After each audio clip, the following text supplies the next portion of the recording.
Bezrat Hashem, le cours de ce soir est dédié à la mémoire de Binyamin ben Avraham, dont c'est le mois, mercredi, Bezrat Hashem, mercredi soir, que à Kadosh Baruch Hu, l'enveloppe de la Gan Eden qui est Bezrat Hashem, il a eu le srout de partir de ce monde la veille de Yom Kippourim et de laisser ses enfants faire un seul jour de deuil en fait. Donc c'est une grande malade, nos sages nous disent. Et que Akadosh Baruch Hu, l'enveloppe de la Gan Eden qui m'amène, ainsi que ma maman, Rivka Bat Rachmona, et toutes les personnes qui nous ont quittés. Amen, Kiné Ratson. Alors, la semaine dernière, on n'a pas fait, oui, le mois c'est les Shloshim. On n'a pas fait de Chassidut, mais c'est vrai que l'introduction au cours était quand même très portée sur la Chassidut, donc on revient vers nos habitudes de commencer le cours par un peu de Chassidut parce que ça fait du bien à la Neshama, comme le disent nos sages, la Torah qui sauvera le peuple d'Israël à l'époque du Mashiach, ce sera la Torah du Nistar, c'est-à-dire la Torah de l'intériorité qui s'appelle la Chassidut et le Zohar. Quelle que soit la Chassidut, d'accord? Ne mettez pas de nom sur la Chassidut, celle-là c'est la Chassidut qui est bonne, celle-là qui est la Chassidut qui est pas bonne, non. Toutes les Chassidut sont bonnes. La seule chose qu'il faut, c'est bien les comprendre, c'est tout. Après, chacun à son niveau et chacun avec son attache et son affect avec la fameuse Chassidut en question. Mais toutes sont la même base qui s'appelle le Baal Shem Tov Akadosh. Et c'est ça le plus important, de comprendre ça au niveau de la Chassidut. On n'est pas dans des guerres, au contraire.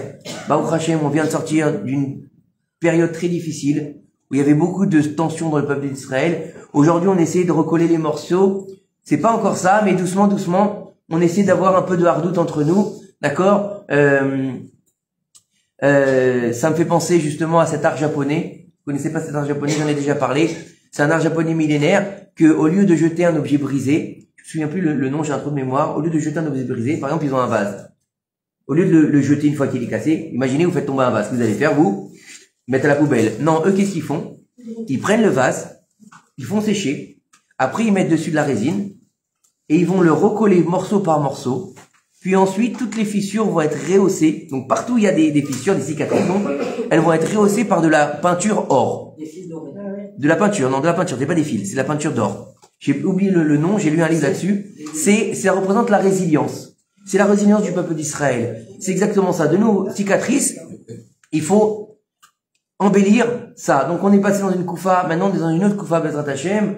Les nations du monde commencent à reconnaître l'importance d'Israël avec ce qui s'est passé. On a reconnu le droit à Israël d'être une nation de par les nations du monde, donc, puisque c'est Trump qui l'a reconnu. Où ça? Sur notre territoire. Donc c'est pas rien. Merci pour merci pour le vibreur. C'est pas grave. Alors, en tout cas, on est dans une belle période et c'est pour ça qu'il faut se renforcer dans les études de la Chassidut et du Zohar HaKadosh. Alors, il nous dit ici, le Baal Hatanya, il nous dit quelque chose merci. Il nous dit quelque chose de génial. Il nous dit que il faut, chacun de nous, se dire tous les jours, quand est-ce que nos actes arriveront aux actes de nos pères. Alors, c'est assez difficile de se dire, dis-lui qu'on le rappelle après. C'est assez difficile de se dire que mes actes vont ressembler aux actes de nos pères. De quel père on parle? Est-ce qu'on parle de notre père et de notre mère? Ou est-ce qu'on parle des Avot Akdoshim et des Imaot Akdoshot? Et nos sages disent non.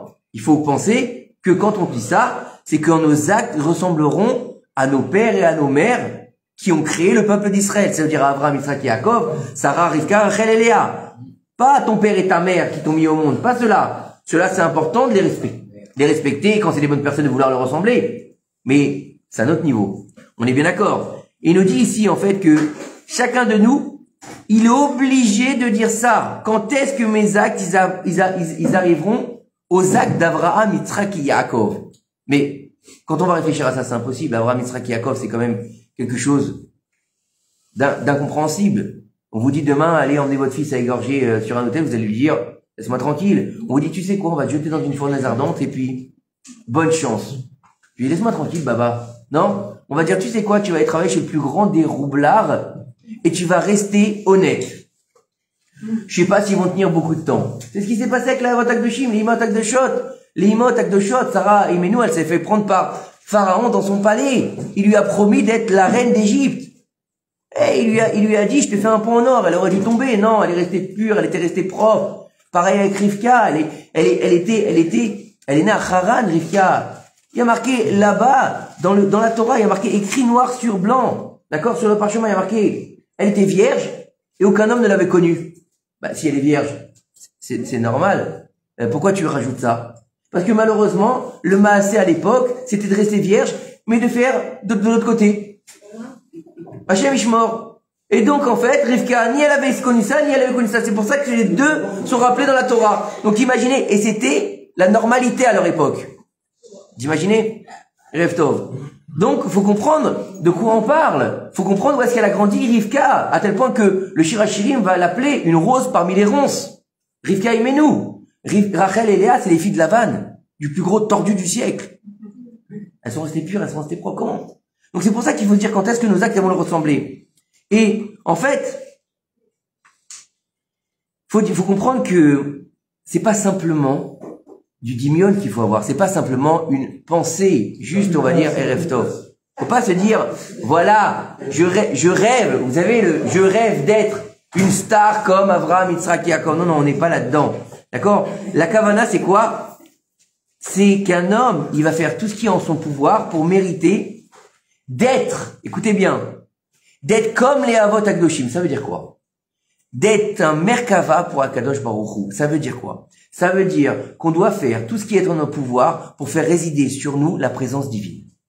C'est vrai qu'on n'est pas ni Abraham, ni Yitzhak, ni Yaakov, mais étant donné qu'on est des Bnei Israël ou des Bnot Israël, on est en mesure de faire comme les Avot Akdoshim, qu'ils ont fait résider la présence divine sur eux. Alors maintenant, comment est-ce qu'on peut arriver à faire cette chose-là? D'accord? Alors le Admor Azaken, il nous dit quelque chose de fondamental. Idbatlut, l'annulation. Il faut s'annuler totalement à la volonté de Dieu. Il nous dit ici que, en fait, les Avot Akdoshim, ils ont réussi à atteindre ce niveau de Merkava. Merkava, on l'a déjà traduit, on traduit en tant que char céleste. C'est faux. C'est pas un char. D'accord? Dieu n'est pas Ben-Hur. D'accord? Faut se dire une bonne fois, Dieu n'est ni Ben-Hur, ni Gladiator. D'accord? Il n'a pas joué dans le film de Ridley Scott, il n'a pas de char. D'accord? Et il n'y a pas de chevaux devant. C'est plus une sorte d'estrade. C'est ce qui va tenir, si vous voulez, l'estrade ou le trône d'Akadosh Baruch Hu. D'accord? Alors écoutez bien. Lorsqu'un Ben Israël, il est en train d'étudier la Torah, ou bien de faire une mitzvah, d'accord? Ou bien quand il est en train de prier, il va devoir avoir une annulation totale envers Akadosh Baruch Hu. Ça veut dire que tout ce qu'il va faire, c'est pas pour lui, c'est pour Dieu. Alors maintenant, c'est sûr que c'est difficile. Mais le but, on l'a déjà expliqué, dans le judaïsme, c'est pas ce qu'on a atteint, c'est ce qu'on fait. C'est-à-dire, c'est le palier qu'on va commencer à travailler. Et quel que soit l'endroit où on va arriver, eh ben, c'est là que va être notre récompense. Si on n'est pas arrivé jusqu'au bout, c'est pas grave. Au moins, on a essayé dans quoi? On a essayé en rabaissant la tête, en étant dans l'humilité, d'accord? Et sans avoir de lachat ou d'énervement. Parce que ça marche pas pour Akadosh Baruch Hu. Ça l'intéresse pas. Si c'est pour dire, moi, je suis super humble et que tu vas crier sur tout le monde et que tu vas taper tout le monde, ou tu vas penser que parce que tu as fait une bonne fila, alors tu es plus important que les autres, Akadosh Baruch Hu, il n'en veut pas de ta prière.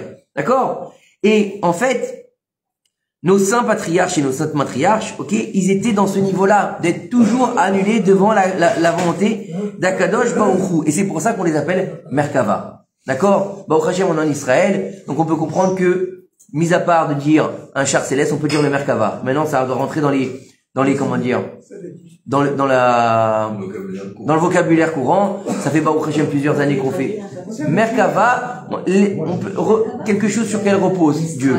C'est comme une estrade, plus qu'un char. Parce qu'un char, c'est pas du tout bon. D'accord? J'irai plus, voilà, le moyen de, tu sais, vous avez, je sais pas si vous avez déjà lu Astérix et Obélix. Vous avez déjà vu Astérix et Obélix?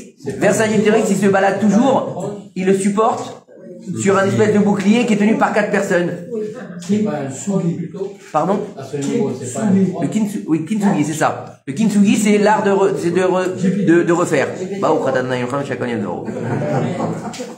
En tout cas, vous avez vu comment il est porté Vercingétorix dans Astérix? Et ben, c'est le même système. Si vous voulez, c'est Abraham, Yitzhak, Yaakov et David Ameler qui portent, pas Vercingétorix, Ras de Shalom, là, ou comment il s'appelle, je sais plus comment il s'appelle leur chef, là, mais ils portent Akadosh Baruch Hu. Vous avez compris? C'est ça l'idée du Merkava. Donc on va pas le traduire, on va l'appeler Merkava. Il reste une chaise là-bas, mais on n'a pas la sortir, elle était un petit peu sale. D'accord? Donc écoutez bien ce qu'il nous dit ici. Ils étaient dans ce niveau-là sans aucune limite. C'est-à-dire qu'il n'y avait pas d'asaka avec eux. Mais tout toute âme qui fait partie du peuple d'Israël, elle est en mesure de le faire. D'accord? Au moins, alors si elle n'est pas comme la Avot HaKadoshim qu'elle fait tout le temps, parce que la Avot HaKadoshim, c'était 24 H, ok?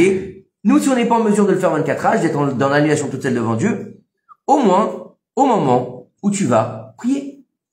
D'accord?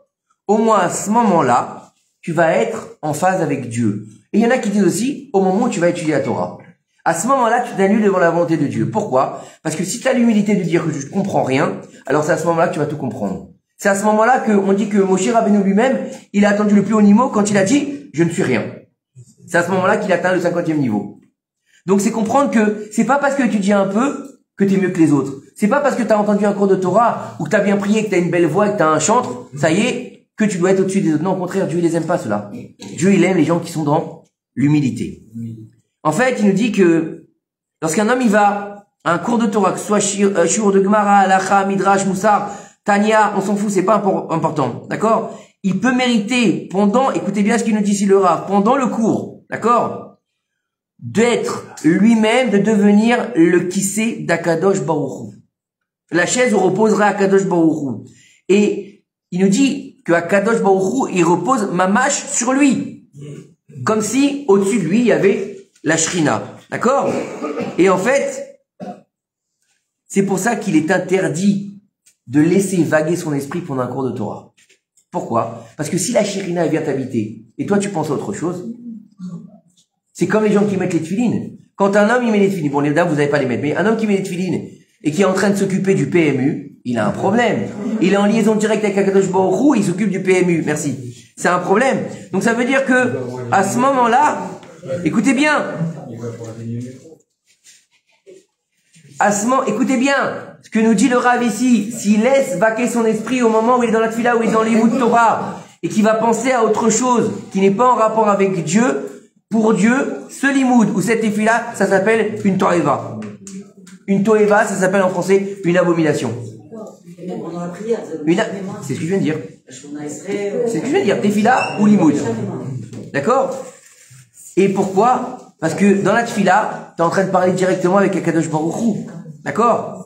Et pareil, pendant que tu étudies la Torah, tu es en lien direct avec Hashem Yitbarach. Donc comment est-ce que tu peux faire que ton esprit soit autre part? C'est comme si tu étais dans la salle du trône et toi tu t'occupes de dire ah bah tiens, je vais taper la discute avec le saltamanque. C'est un problème de kavod. D'accord? La Torah, elle est appelée Chaye Olam. D'accord? Et la Tfila, elle est appelée Chaye Sha'a. Donc la vie pour l'éternité et la vie pour de l'heure. Écoutez bien la différence, c'est très important. Donc la Torah, le limud Torah, c'est Chaye Olam, c'est une vie pour l'éternité. La Tfila, c'est une vie pour l'heure, du temps. Donc c'est temporaire. Ça veut dire que c'est une notion comme les korbanot, on les faisait pas n'importe quand, n'importe comment. On avait un seder de korbanot, comme on a un seder de tfila. On peut pas faire shacharit pendant Arvit, on peut pas faire Arvit à Moussaf. Et Moussaf, on le fait que les fêtes et Shabbat. On fait pas Moussaf et Rosh Chodesh. On fait pas Moussaf en jour de semaine. Donc, faut bien comprendre, vous avez froid? Faut bien comprendre que il y a une différence fondamentale, d'accord? Et donc en fait, pour la Torah, pour la tefila, il y a un moment donné où il faut s'annuler pendant que tu pries. Mais pour le limud Torah, il n'y a pas, puisque c'est Chaye Olam. Tu dois toujours être dans la Hitbatlout. Ça veut dire que ton niveau d'annulation dans le limud Torah, il doit être constant. Pourquoi? Parce qu'en fait, c'est vrai que, alors on n'étudie pas la Torah toute la journée, mais à la base, il y a marqué Ve'agitabo Yomam Valayla. Tu l'étudieras jour. Je vous en supplie, mettez les portables en silence, s'il vous plaît. En vibreur, en silence. En mode avion, même, si vous voulez. En mode crash, même, si vous voulez. Mettez-les dehors. On va faire comme à l'armée, on va leur dire, mettez vos téléphones dehors. Alors, écoutez bien. Lorsqu'un juif, il étudie la Torah, d'accord? Ou bien qu'il va simplement participer à un cours de Torah, d'accord? Il va être en mesure d'attirer vers lui un niveau de spirituel extraordinaire.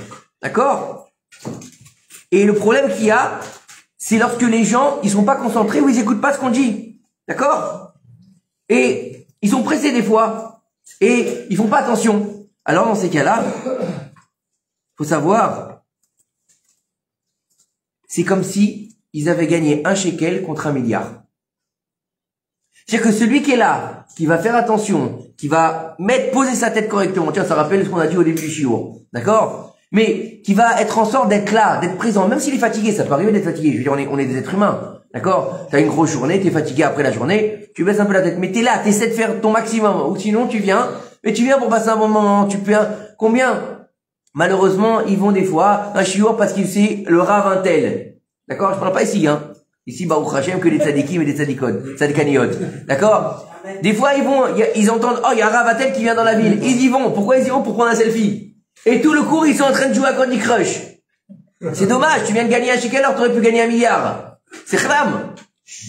Bon, c'est aussi khram pour le rav, mais bon. Tu les connais tous. Qui? Les jeux? Qu'est-ce que tu crois? Attends, dis-moi. J'ai des gosses, hein. Comme j'ai déjà dit, je suis un enfant de la télé.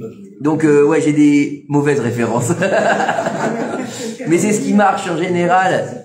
C'est ce qui marche en général. Tu sais, moi, je m'adresse pas à un public de Charedim, Baruch Hashem. Donc, au moins, ça marche. Ça fait réagir.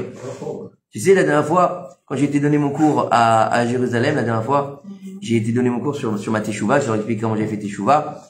Bon, cette fois, comme c'était enregistré, j'étais un peu plus light que quand je l'ai fait ici à Ashkelon. Et il y a un vieux monsieur qui était assis. Et il devait avoir au moins 80, 85 ans, tu vois. Et après le cours, il est venu me voir, il m'a dit, c'est le plus beau cours de ma vie que j'ai entendu ici. Il m'a dit, il m'a parlé, parce que vous avez employé des mots simples. Ça te suffit? Donc, Bezrat Hashem. Alors, on continue. Écoutez bien. Il nous dit ici, chaque cours de Torah et chaque tfila où on va se concentrer, on va faire descendre sur nous une abondance. D'accord? Et toutes les choses qu'ils auraient dû être difficiles pour nous, elles vont être repoussées de nous. Ça veut dire que, étant donné qu'on a la présence divine sur nous-mêmes, aucune chose mauvaise ne peut nous arriver. Vous avez compris? Alors, par contre, c'est plus difficile avec la personne qui donne le cours. Parce qu'en général, d'accord, quand quelqu'un dit quelque chose, eh ben, Akadosh Baruch Hu, souvent, il dit, ah, toi, t'es beau parleur, tu dis ça, tu dis ça, tu dis ça. Et si ça t'arrive, qu'est-ce qui se passe? Eh ben, Dieu, il te teste. Et ça arrive souvent. Je vous assure, j'en ai fait les frais plusieurs fois. D'accord? J'ai dit quelque chose à l'époque le mardi, le mercredi ou le jeudi, le retour de bâton pour voir comment ça se passe. Bah, au Hachem, c'est comme ça. On peut pas que parler. Faut aussi vivre ce qu'on enseigne. Bah, au Hachem. Donc, il nous dit ici que, qui plus est, mis à part le fait que la présence divine, elle est au-dessus de nous et qu'elle repousse les mazikim, en plus de ça, il nous dit que la Torah, elle va purifier l'homme. D'accord? Celui qui mérite, donc celui ou celle bien sûr, hein, d'écouter un shiur Torah, d'accord? Écoutez bien, un shiur Torah, correctement, c'est comme s'il se trempait dans le mikvé. Donc il te dit ici en fait, il y en a qui vont au mikvé du Harizal jusqu'à Tzfat. Ils vont jusqu'à Tzfat, ils vont au mikvé du Harizal, ils disent là-bas faut se tremper. Vous savez que le mikvé du Harizal, là-bas c'était le mikvé où on faisait la tahara pour les morts. Ben oui, c'est dans un cimetière. Vous n'avez pas remarqué, c'est dans un cimetière.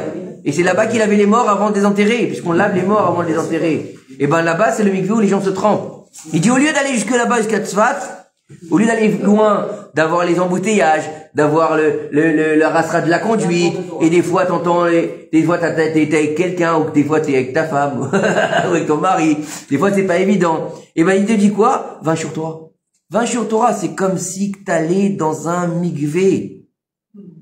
D'accord? Pourquoi? Parce que la shrina, elle repose sur toi. Tu peux avoir une serviette.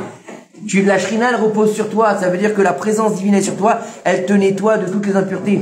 À tel point que nos sages nous ont dit, vous savez, à l'époque, il y avait beaucoup de réparations à faire. Quand tu avais fait des avérotes graves, il y avait Shara Tikkunim, quel Tikkun il faut faire? Alors il y avait là, tel avéra, c'était 300 jeunes, tel avéra, c'était 20 jeunes, tel avéra, c'était ça. Où fallait aller se rouler dans la neige, nu. D'accord? Où fallait se faire des choses comme ça. D'accord? Bon, déjà, aller trouver de la neige en Israël, hein. Ça, c'est une bonne chose. Mais bon, nos sages nous ont dit que c'est plus la peine. Nos sages nous ont dit que c'est plus la peine de faire ça de nos jours. De nos jours, l'imout Torah. L'imout Torah, keneged kou. Keneged akol. D'accord? Bien sûr, si t'as fait du mal, tu demandes pardon, ça c'est un minimum, d'accord? Mais si t'as volé, tu rembourses. On est d'accord. Mais c'est que le Limoud Torah, t'as plus besoin de rouler dans la neige, ou aller manger des cierges, ou aller t'attacher les fils rouges sur la tête, ça c'est, d'accord? Et toutes les ségoulottes, les ta'anit c'est dur, parce que si tu vas sirdat avec les ta'anit, c'est pas la peine. Donc ça, je nous dis, si tu fais, oui, si tu peux pas faire de ta'anit, parce que le ta'anit, il est difficile. Certaines personnes, ils jeûnent une journée, ils sont exécrables. Mais ils demandent des quantités industrielles. Voilà. Ah oui, oui. Moi, j'avais lu un jour, il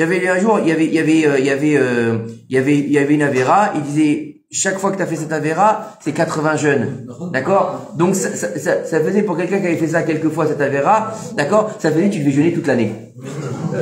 Ou toute la vie, d'ailleurs. Pour certains. Donc, c'est impossible. Donc, faut comprendre que, hein? J'ai pas compris. Encore une fois, c'est d'autres choses, tout ça. Mais encore une fois, le Inyan, il est quoi? Toutes ces choses-là, les jeûnes, les privations, les mortifications, c'est pas pour nous. C'est pas pour nous. D'accord? C'est pas pour nous. Déjà, nous, quand on jeûne une journée, pour Pourim, on est, d'accord? On jeûne pour les jeûnes qui sont obligatoires, Be'ezrat Hashem. D'accord? Qui pour, Asara Betevet, et tous les jeûnes qu'il faut, d'accord?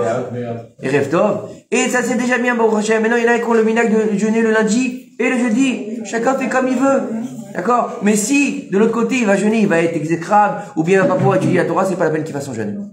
D'accord? C'est plus important d'étudier la Torah que de faire son jeûne Be'ezrat Hashem. Donc ça, c'était pour le Inyan de la Chassidut Be'ezrat Hashem, qu'on ait le mérite que s'il vous plaît, que nos actes arrivent aux actes de nos pères et de nos mères, Be'ezrat Hashem, et que on ait le mérite de leur faire honneur surtout. Parce que vous savez qu'on s'appelle les Béné Israël. Et c'est vrai que le premier qui a parlé de Béné Israël en tant que peuple, c'est Pharaon. Mais en fait, les Béné Israël, ils apparaissent bien avant. Déjà dans le livre de Bereshit, on parle déjà de Béné Israël. Il y a marqué là-bas, à la troisième mitzvah de la paracha de Bereshit, qui est le guide d'Anaché, lorsque Yaakov Avinu, il s'est battu contre l'ange d'Esav, il y a marqué là-bas, et il a touché l'ange, il a touché Abraham, on traduit à la cuisse, d'accord? Hein? Yaakov, il a été touché par l'ange d'Esav à la cuisse.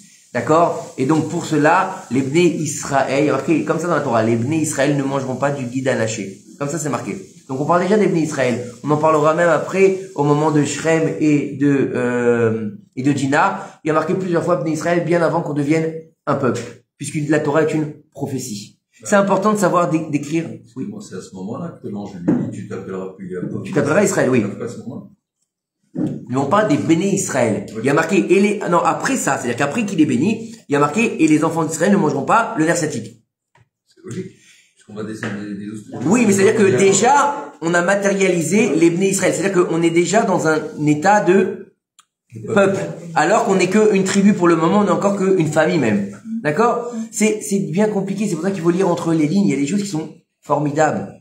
Mais pour ça, on a besoin d'étudier le côté caché de la Torah, le côté qui est un peu plus en profondeur, et d'aller un peu plus loin que le récit de ce qui a écrit sur le parchemin Be'ezrat Hashem. Et c'est vrai que quand on commence à prendre l'habitude d'étudier entre les lignes, on commence à voir des choses qui se matérialisent, et on voit qu'en fait, si vous avez jamais fait attention, moi j'avais jamais fait attention jusqu'à dimanche.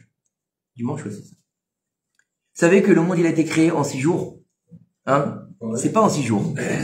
Il est dans 6 sphères, pas 6 jours. D'accord? C'est pas simplement des jours, puisque à l'époque, on dit qu'un jour est 1000 ans. Donc c'est 6000 ans. Et de l'autre côté, on te dit, qu'est-ce qu'on a vu la semaine dernière? On a vu que Adam Arishon, au cours de lundi dernier, qu'est-ce qu'on a vu? Qu'Adam Arishon, il avait eu 2 femmes. D'accord? Et que la première femme, ça avait été la femme qui avait été créée par rapport au djinn. D'accord? Et qu'elle était que rigueur. D'accord? Et que donc, c'était la première femme d'Adam Arishon et qu'elle était devenue la femme du Samer même. Et que donc, il y a devoir avoir réparation par Rachel et Léa qui vont être incarnés pour réparer les 2 femmes d'Adam Arishon. D'accord? Vous vous rappelez de ça la semaine dernière? Oui. Très bien. Et si vous regardez bien, normalement, il y a eu 4 Imaot qui sont Léa, Rachel, Bilha et Zilpa. Normalement, s'il y en a 4, il devait y avoir 12 tribus, donc elles devaient en avoir 3 chacun. Oui ou non? Ah, ça, c'est pas difficile. Pour une fois, j'ai réussi à compter. 12. Et donc, elles auraient dû en avoir 3 chacun. Oui ou non? Mais on voit très bien que c'est pas le cas. Rachel, elle a eu 2. Il a 6. Attends, Rachel, elle a eu 2, Bila, elle a eu 2, Zilpa, elle a eu 2. Et Léa, elle a eu 6. Léa, elle a eu 6. Et Léa, c'est qui? Léa, c'est la première femme de Adam dans le djinn, qu'elle a eu après Dina. Et les 6, c'est les 6 sphères de la création du monde. Donc c'est elle qui va amener la réparation des 6 sphères par rapport à la première femme d'Adam Rishon. Vous voyez où on va? C'est pas du tout le thème que, bon, elle a eu 6 enfants, et alors? Et ma belle-sœur, là, en a 10, Dieu bénisse. Ouais, bon, bientôt, si tu veux. Dieu bénisse. Du courage, les jeunes, hein? Et vous voyez ce que je veux dire? Donc, faut aller un peu plus loin que ce qu'on voit dans le texte Be'ezrat Hashem. Alors, pour la suite du cours, on va continuer dans notre étude qui nous suit depuis maintenant quelques semaines et qui apparemment plaît Baruch Hashem et qui fait réagir aussi. Et le Rav est très content. J'ai eu une discussion avec lui la semaine dernière et comme je vous l'ai expliqué, il refuse de donner des cours à l'extérieur, il refuse de donner des cours aux femmes aussi, d'accord?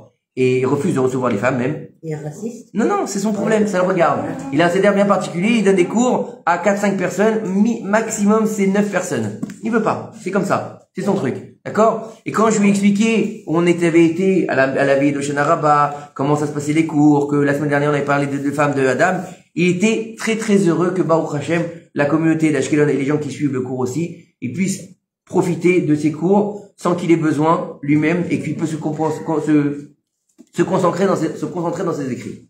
Voilà. Le Rav, c'est Ror, qui a écrit le Sror HaChaim. Alors, bien sûr, comme à notre habitude, on va... C'est ce que je croyais moi aussi. Quoi? On va rentrer dans la paracha qu'on vient de passer, la paracha de Noach, mais bien sûr, autrement que ce qu'on a vu déjà Shabbat. On va pas reparler encore de Noach, on va pas parler l'histoire du Tzadik, l'histoire de Noach intérieur et Noach extérieur, de ses 3 enfants, de la tour de Babel. Non. On va se concentrer sur une chose qui est particulière, qui est centrale dans cette paracha, qui d'ailleurs, l'élément central du sauvetage de Noach et de sa famille, et des animaux, qui s'appelle la Teva. L'arche de Noach. Comme ça, l'arche de Noé en français? Elle est jolie. Hein? Vous avez vu la réplique aux autres de Jérusalem? Hein? Elle est jolie. Elle était aussi grande que ça. Non, elle était peut-être un peu plus grande. En tout cas, on nous dit dans la Torah que tu feras la Théba 300 coudées longueur de l'arche, 50 coudées de largeur et 30 coudées de hauteur. Donc on va nous donner les mesures exactes de l'arche de Noé. Pas l'arche sainte, c'est différent. C'est pas la même chose. L'arche sainte, elle avait que des demi. L'arche sainte qui était dans le Mishkan, d'accord, et après dans le Beth Amikdash, le premier Beth Amikdash, celle-là, elle avait que des mesures fractionnées. Il n'y avait pas de mesure complète. Pourquoi? Pour expliquer que quand on étudie la Torah, on n'est pas shalem, on est toujours moitié. C'est pour ça qu'on dit o chavruta, o mituta. Donc, c'est pas pareil par rapport à l'arche de Noach. Alors, il faut savoir que, faut bien comprendre que, Baruch Hashem, il n'y a pas de hasard dans la Torah. C'est pas Dieu, il s'est dit, tiens, tu sais quoi? Il a pris les dés comme Aman, il a dit, alors, combien est sorti? 6? Ah, tu feras la Théba à 6. Non, il a pas dit ça. C'est pas comme ça chez nous. C'est pas Dieu, il a pas dit, tiens, au hasard, on va dire, bon, comment vous la voulez la Théba? Hein, c'est comme quand tu vas chez le boucher. Comment tu veux de... Non, c'est pas ça, Kadosh Baruch Hu, d'accord? Il n'y a pas de hasard. Il n'y a pas de circonstance. Il n'y a pas de fatalité non plus. Vous savez ça ou pas? Il n'y a pas de fatalité chez nous. Ça n'existe pas. Alors, lorsque Kadosh Baruch Hu, il va dire à Noach de construire une Théba pendant... Théba, vous comprenez, c'est bon? C'est mieux, Théba, c'est plus joli aussi, hein. Une Théba pendant 120 ans, il va lui donner des mesures exactes. Alors maintenant, pourquoi est-ce que Dieu, il va donner à Noach ces mesures et pas d'autres? Et pourquoi est-ce que c'est marqué dans la Torah? C'est important de le savoir. Ça va, vous n'avez pas froid, vous êtes sûr? Alors, le Rav Akadosh Rabbi Moshe Tzvi de Savaran, d'Ukraine, d'accord? Il nous dit que, en fait, les mesures de la Théba, c'est pas simplement pour nous donner les longueurs, largeurs et hauteurs. Ça, c'est la base, on va dire, c'est le texte. Mais c'est pour nous donner des enseignements qui sont beaucoup plus profond pour comprendre que derrière ça, il y a un message. Il y a un message qui est beaucoup plus réfléchi par Akadosh Baruch Hu. Si Akadosh Baruch Hu demande à Noach ses mesures exactes, c'est que derrière ça, il y a un tikkun à faire. C'est-à-dire qu'à chaque réalité qui va se passer dans notre monde, il y a un tikkun derrière. C'est-à-dire qu'on vient pas au monde pour rien. Si toi t'es venu telle date, à telle heure au monde, c'est parce qu'à ce moment-là, il fallait que tu viennes pour réparer quelque chose. Oui ou non? Puisqu'on le dit très bien. Le jour où tu es né, c'est que le monde ne pouvait plus continuer à exister sans toi. Oui ou non? Et c'est ce qu'on dit, Bishvili Nivra et Haolam. Pour moi, il a été créé le monde. Donc ça veut dire qu'on est dans quelque chose de fondamental. Alors il nous dit ici que Akadosh Baruch Hu, il va dire quelque chose de particulier à Noach. Il va lui dire, la fin de toute chair est venue devant moi, car la terre, elle s'est remplie de Hamas. Hamas. Hein, encore une fois, il va dire donc, hein, depuis la création du monde, il nous casse la tête, cela. De violence. Alors écoutez bien, quel rapport avec le Hamas et quel rapport avec le lien du déluge? C'est une bonne question. Alors ici, il nous dit que, en fait, comme on l'a déjà expliqué, depuis la création du monde, il y a deux forces qui sont placées dans le monde. La force du bien, la force du mal. Et les forces du mal, elles ont besoin d'exercer leur emprise sur le monde. Elles veulent gagner la guerre. D'accord? Puisqu'elles n'ont pas, comme on l'a expliqué la semaine dernière, elles n'ont pas de Kéli pour pouvoir reposer. Donc elles sont obligées de se nourrir du bien pour pouvoir exister. Donc elles ont besoin de gagner le combat sur les forces du bien, puisqu'après elles vont s'en nourrir. On est des amuse-gueules des forces du mal, en fait, quelque part. Faut comprendre un peu la notion, parce qu'elle n'est pas si simple que ça, vous comprenez?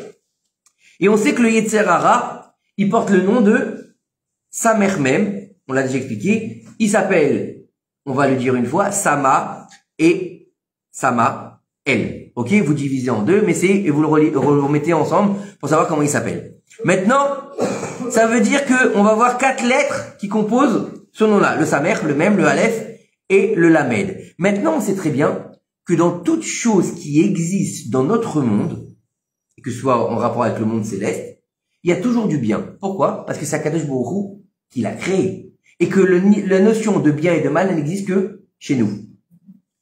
Chez Dieu, le Yetzer Hara, il s'appelle comment? Tov Meod. Donc, il n'est pas que Ra, il est aussi bon. Donc c'est pour ça qu'il va s'appeler Sama plus loin, El. El, c'est quoi? C'est le nom de Dieu. El, c'est le nom de Dieu. Donc ça veut dire c'est le côté positif dans le Yetzer Hara. Maintenant, Samer Mem, c'est quoi le Samer Mem? D'ailleurs, on l'appelle comme ça en général pour le définir, le Samer Mem, au lieu de dire tout son nom. Le Samer Mem, c'est l'entité du mal absolu. Ok? Ces deux lettres-là, collées ensemble, pas seul, pas le Samer. Il dit pas, oh là là, il y a un Samer dans cette phrase, je vais pas le dire, c'est le mal. Non, non. Le Sam. Ouais, merci. Le Sam, c'est pas drôle, non? Ouais, c'est comme ça qu'elle m'appelle ma femme. Ah oui, on a intérêt à arrêter. Alors, je comprends maintenant. Ça veut dire centimètre. Alors, écoutez, ils nous disent ici que, donc, ça veut dire que les forces du mal, elles ont toujours besoin de bien pour vivre. C'est ce qu'on a dit juste avant. Maintenant, on sait très bien qu'il va prendre des formes différentes. Dans la parashat de Bereshit, le Samer Mem va s'habiller en Nachash, serpent. D'accord? Le Nachash, c'est aussi quelque part le Yetzer Hara, au moment où il était à l'extérieur de l'homme et de la femme. Oui ou non? On l'a expliqué aussi la semaine dernière. D'accord? Maintenant, dans ce mot Nahash, puisqu'on parle en hébreu, il y a la lettre qui contient le mal absolu, qui est la faute, qui s'appelle, en hébreu, Chet. Chet. Oui ou non? Et là, le milieu. D'accord? C'est la partie centrale. Et il est encadré par les lettres Nun et Shin. Là, c'est des lettres positives. D'accord? C'est des lettres du côté positif. Donc, le Chet va se nourrir du Nun et du Shin, comme le Samer Mem se nourrit du L. Jusque-là, tout va bien? Vous me suivez ou pas? Alors, écoutez bien ce qu'il nous dit ici. Nos sages, nos maîtres, ils nous disent que à la génération du déluge, ils ont transgressé toutes les transgressions qui existaient dans le monde. Il y avait plus de limites. D'accord? Le niveau de mal était tellement élevé que les lettres du mot Nachash qui encadrent la chet, puisqu'elles ont fait toutes les fautes, elles se sont détériorées. D'accord? Aussi, les lettres Aleph et Lamed de Sama, plus loin elle. Ça veut dire que le côté positif du nom de l'ange de la mort et du serpent, elles se sont détériorées. Il restait que le Samer même et le Chet. C'est bizarre. Il reste que le Samer même et le même. Maintenant, ça veut dire qu'on a retiré le L et on a retiré le Nun et le Shin. Maintenant, si on retire ces deux lettres, la combinaison qui reste de Samer, Mem et Chet, ça s'appelle Hamas. Ça veut dire qu'en fait, la violence est faite parce qu'on a retiré tout le bien, aussi bien du serpent que du Yetzer Hara. Vous avez compris? C'est ça le Hamas. C'est l'absence de positif dans le négatif. Et là, il est le Hamas. Vous avez compris? C'est un peu ce qu'on a vécu. Nachon? Nachon? Je dis, c'est exceptionnel de pouvoir lire la Torah autrement et de rentrer dans cette étude qui est fabuleuse, moi, je trouve. D'accord? Donc, c'est ce qu'il a dit à Kadosh Baruch Hu. La fin de toute chair, elle est venue devant moi car le monde, il s'est rempli de violence. Donc, de Hamas. On est d'accord? Jusque-là, on a compris? S'il y a des questions, n'hésitez pas. Hein. Maintenant, pour réparer, donc on a dit qu'elles avaient été atteintes. Donc, si elles sont atteintes, si les forces positives sont atteintes, comme dans toute chose, il faut faire une réparation. Il faut remettre les choses dans l'ordre. Donc, on va devoir maintenant faire réapparaître ces lettres-là. Comment on va faire? On va demander à ce que la Teba, elle ait 300 coudées de long. 300, c'est Shin. C'est le Shin de Nachash. Ensuite, on a dit que en large, elle fait combien? 50 coudées. Vous avez vu, je fais des efforts parce que c'est des chiffres. Hein. Je me suis tâté. Est-ce que j'allais faire ce mamar ou pas? Il n'était pas chaud. Hein. Après, je me suis dit, c'est obligatoire. 50, c'est Noun, le Noun de Nachash. Et 30 coudées de hauteur, 30, c'est Lamed. C'est le Lamed de Sama, plus loin elle. Il nous manque quelque chose. Il nous manque un Aleph. Normal. La Théba, il y en avait une. Hein? La Théba, il y en avait une. Et vers une coudée, tu la finiras par le haut. Et une coudée, tu la finiras par le haut. La lettre Aleph qui a comme valeur numérique 1. C'est quoi une coudée? Akadosh Baruch Hu. C'est l'unité de Dieu qui vient sceller quelque part la construction de la Théba. C'est le Aleph de Sama, plus loin elle. Donc ça veut dire que 30 plus 50 plus 30 plus 1, ça fait 381. Donc qu'est-ce qu'il me dit ici? 381. 300 plus 50 plus 30 plus 1, j'ai dit. 381, c'est bon. 381.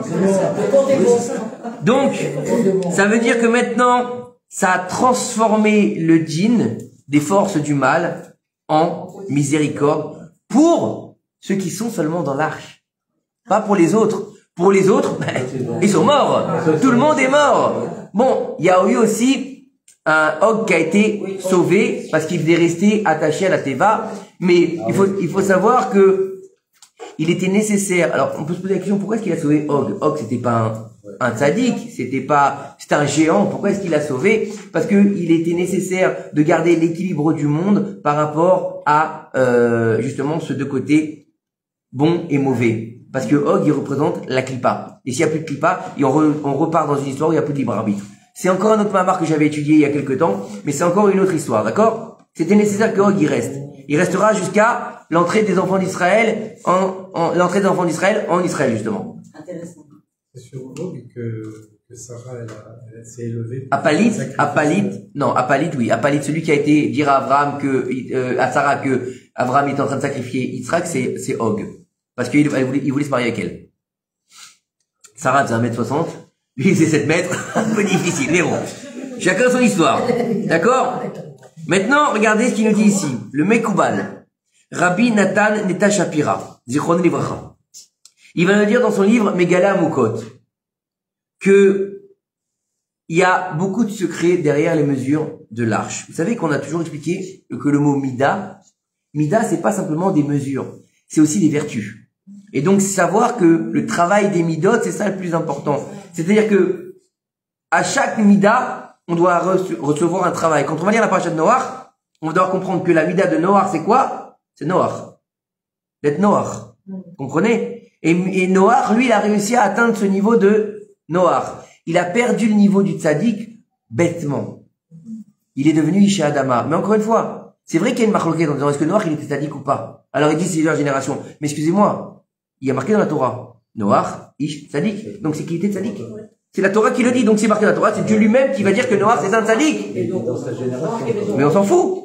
Est-ce qu'il y a marqué Noach, Ish, tzaddik, Tamim? Oui. C'est marqué, donc il était tzaddik. Oui, mais en même temps, Bédorotav. Et toi, si on dit de toi, t'étais une tzaddiquette, Bédorotav, t'as pas vécu à la génération d'avant? Oui ou non? C'est pareil. Tu comprends ce que je veux dire? Ça sert à quoi de dire C'est dans la marloquette, mais encore une fois, moi je rentre pas, si on rentre pas dans la marloquette, c'est pour pas dire que c'est dans sa génération. et on peut même dire que c'est, mais il y en a d'autres qui c'est un chabéar, que c'est encore plus, pour dire que, au contraire, dans cette génération, elle aura plus forte raison dans les autres générations. C'était pas facile d'être Tamim et Tzaddik dans cette génération, justement. C'était des malades. C'était des malades. Alors écoutez bien ce qu'il nous dit ici. Il nous dit en fait, le rabbi Nathan Eta Shapira, il va nous dire quelque chose de extraordinaire. Il nous dit en fait que l'abondance du monde entier, elle va venir des mondes supérieurs. On l'a déjà expliqué ça, d'accord? Et que maintenant, il va y avoir une descente. Alors bien sûr, c'est pas les mondes d'en haut et les mondes d'en bas, on l'a déjà expliqué, c'est les mondes supérieurs. Mais étant donné que c'est supérieur et que nous on est inférieur, donc on a forcément une descente. Comme Akadosh Baruch Hu, il est descendu voir ce qui se passait dans la tour de Babel. Vous croyez que d'où il était, il voyait pas? Hein? La descente, ça veut dire qu'on se met à un niveau plus bas. C'est ça que ça veut dire. Quand Dieu il est descendu sur le mont Sinaï, il avait son cheval, il est descendu sur la montagne. Non, c'est le fait de se mettre sur un autre niveau. Ok? Il nous dit en fait que maintenant, lorsque l'homme, il unit et assemble les lettres des noms divins, d'accord? Pour faire descendre l'abondance, il va utiliser deux noms particuliers. Le premier, il s'appelle le Shem Adnout. Donc le Shem Adnout, c'est Ado plus loin, Naï. D'accord? Et le Shem Yudke Vavke. D'accord? Celui qu'on ne prononce pas, jamais, même quand on fait la prière. Celui-là, on va toujours le prononcer Hachem. D'accord? Ou Ado. D'accord? Mais il est jamais prononcé dans sa forme complète. Il est interdit de le prononcer. Absolument interdit. C'est le plus haut nom. D'accord? Maintenant, grâce à ces deux noms, l'homme, donc bien sûr l'humanité, l'être humain, pas forcément les bonhommes et les bonnes femmes, si on parle pas de ça, on est bien d'accord, on l'a déjà expliqué plusieurs fois. Il n'y a pas de misogynie dans la Torah. C'est de comprendre que il va réussir à déverser par l'intermédiaire de ces deux noms l'abondance dans le monde. Comme on l'avait déjà expliqué une fois, il y a quelques mois dans le cours, dans Sha'ar, je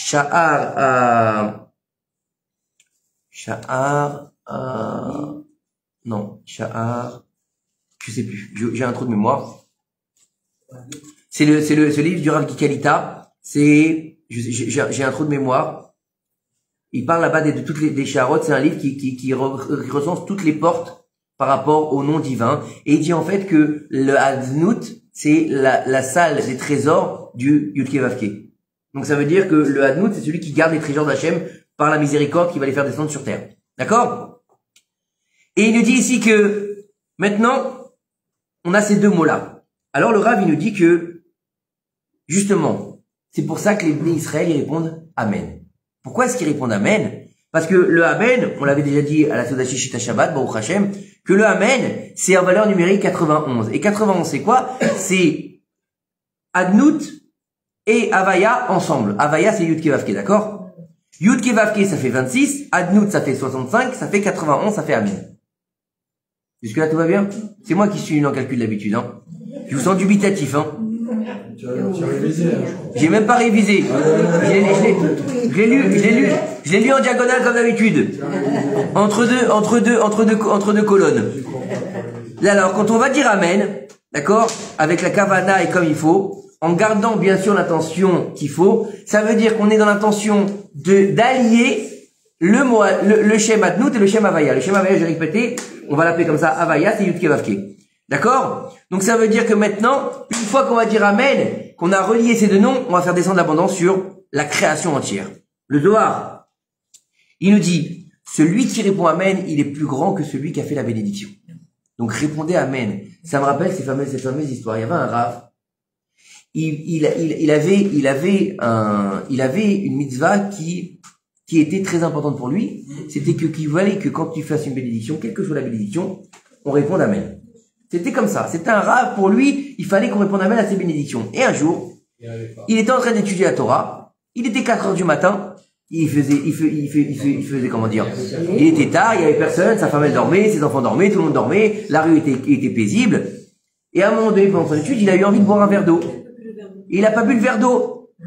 10 minutes, 20 minutes, une demi-heure, à un moment donné, il en pouvait plus, il crevait pour boire, il avait étudié toute la nuit. Qu'est-ce qu'il a fait? Il a commencé à sortir dans la rue. Il a sorti dans la rue, il est sorti, il cherchait quelqu'un, je sais pas, une lumière, rien, wall, rien. Il s'est rassis, il a pas bu son verre d'eau. Quelques minutes après, on a tapé à la porte. Il y a un homme qui est venu, il a dit, t'as pas un verre d'eau? Il dit, tiens, justement, je m'apprêtais à boire, réponds amen. Il a répondu amen, il s'est retourné, il a disparu. C'est Eliyahu Hanavi lui-même qui est venu, c'est Eliyahu Hanavi qui est venu répondre à son amen parce qu'il avait tellement envie de faire la mitzvah. Alors. Même les birkot hachachar que tu devrais, il devrait y avoir quelqu'un. C'est plus compliqué. Mais déjà, au moins, mais ça, c'est pour toi que tu fais aussi birkot hachachar. Le marcha, d'accord, il nous dit que celui qui va faire la bénédiction, il prononce le nom de Dieu une seule fois. Alors que celui qui lui dire amen, il le prononce 2 fois en fait. Puisque si amen c'est Adnout et Havaya, donc il va le dire 2 fois, mais lui dit Baruch Ata Hashem. D'accord? On parle toujours dans les noms de Hashem, pas dans le nom de Elokeinu, puisque le Elohim, on l'a déjà expliqué, c'est le nom de la nature. C'est pas du tout le même niveau. Ok?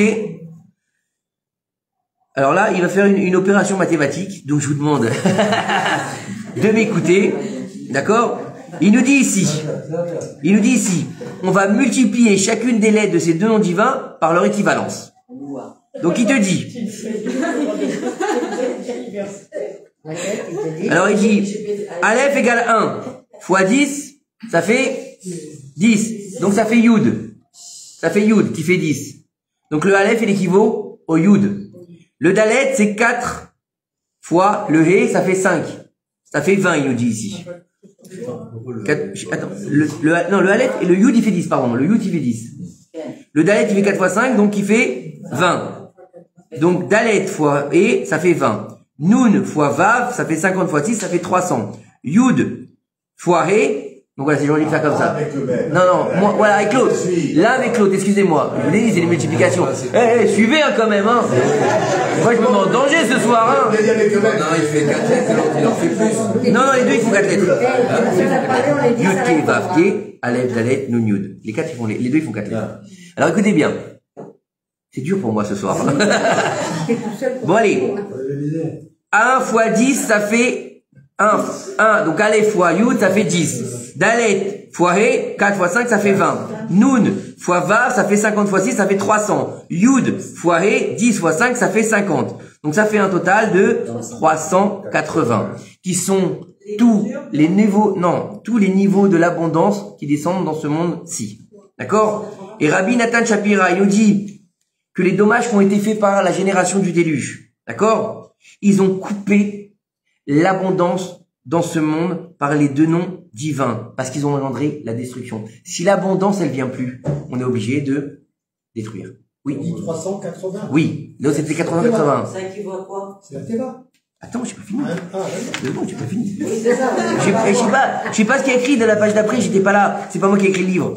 D'accord? La Teva, c'est après 120 ans. Hein. Alors.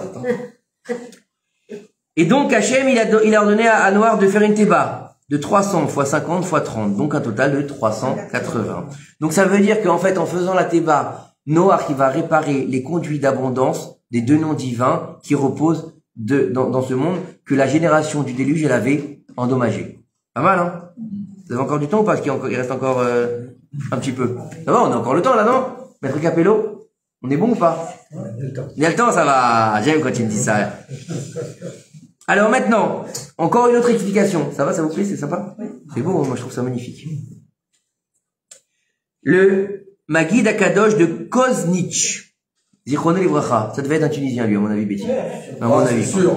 D'accord? Ah, peut-être. Il rapporte une autre explication. Au nom de son maître, qui était le Maguid de Mézérich. Bon, le Maguid de Mézérich, vous connaissez. Lui aussi, il était un peu tunisien. D'accord? Il y a combien de Tunisiens dans la salle? J'en sais rien, il y a que ça. Vas-y, Non, mais moi, il s'est fait rentrer parce que tous les samedis, j'entends. Et les Tunisiens, et les Tunisiens, et les Tunisiens, ça avance, tu vois, au bout d'un moment. Au bout d'un moment, je me dis, il y a que des Tunisiens au monde, quoi, en fait. Je pense que c'est ça. Même si je suis constantinois, ça doit être le problème. Bon. C'est pas grave. On vous aime quand même, Baruch Hashem. C'est pas grave, mon Alors écoutez, qu'est-ce qu'il nous dit le Maguid Akadosh? Écoutez bien ce qu'il nous dit le Maguid Akadosh. Chut, s'il vous plaît. S'il vous plaît. Il nous dit que il y a